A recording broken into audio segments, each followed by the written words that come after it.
My favorite book. Paragraph writing. My favorite book for class 7, 8, 9, 10 standard.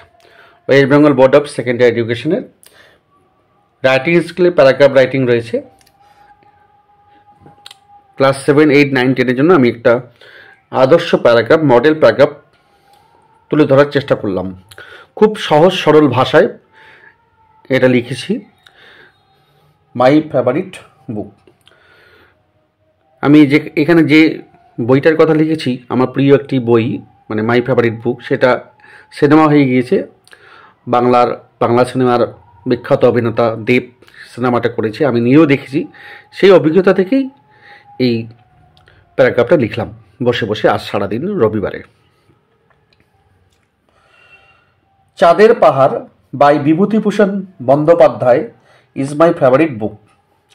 যে বিভূতিভূষণ বন্দ্যোপাধ্যায়ের লেখা চাঁদের পাহাড় আমার প্রিয় বই। Shankar, a Bengali young man is the hero of the novel. এই উপন্যাসের হিরো, নায়ক হলেন শঙ্কর, একজন বাঙালি যুবক। হি গোজ টু আফ্রিকা, সে আফ্রিকায় যায়। There he starts searching for a diamond mine, সেখানে সে ডায়মন্ড, হীরাখনির খোঁজ করতে শুরু করে। Diego Alvarez, Portuguese explorer, is his companion. Diego Alvarez নামে একজন পর্তুগিজ এক্সপ্লোরার তার সঙ্গী হয়ে যায় সেখানে। They get lost in the forest, কিন্তু তারা বনে হারিয়ে যায়। Alvarez is killed by the bunyip, Alvarez বুনিপের হাতে খুন হয়, বুনিপের কাছে খুন হয়। Shankar then craves for returning two civilisation, Shankar তখন একা হয়ে গিয়ে সভ্যতায় ফিরে আসার চেষ্টা করে জঙ্গল থেকে। He find the bunyip's cave and the diamond mines by accident, দৈবাত ফেরার সময় সে সেই বুনিপের গুহা এবং হীরাখনি খুঁজে পায়।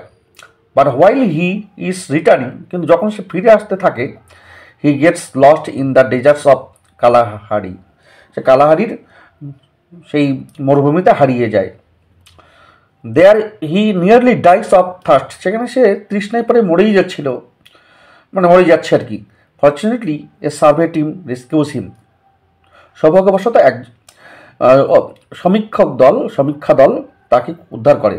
I have read the book many a time, আমি বইটা অনেকবার পড়েছি। But the adventure of Shankar has never lost it's appeal, কিন্তু শঙ্করের এই অ্যাডভেঞ্চার, দুঃসাহসী অভিযান আমার কাছে কিন্তু তার আবেদন হারায়নি। The book inspires me to challenge, এই বইটা আমাকে চ্যালেঞ্জ গ্রহণ করার জন্য অনুপ্রাণিত করে। And explore the mystery of nature, এবং প্রকৃতির রহস্যগুলোকে খুঁজে বার করতে অনুপ্রাণিত করে। এই খুব সহজ সরল ভাষায় লিখেছি আমি। প্রত্যেকটা সেন্টেন্স খুব সহজ সরল ভাষায়, 2-3 বার যদি মন দিয়ে পড়ো তোমাদের আশা করি মনে থাকবে।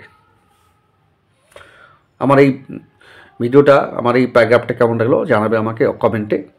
আমার এই প্যারাগ্রাফটা তোমার বন্ধুদেরকে শেয়ার করো, তাদেরও কাজে লাগতে পারে।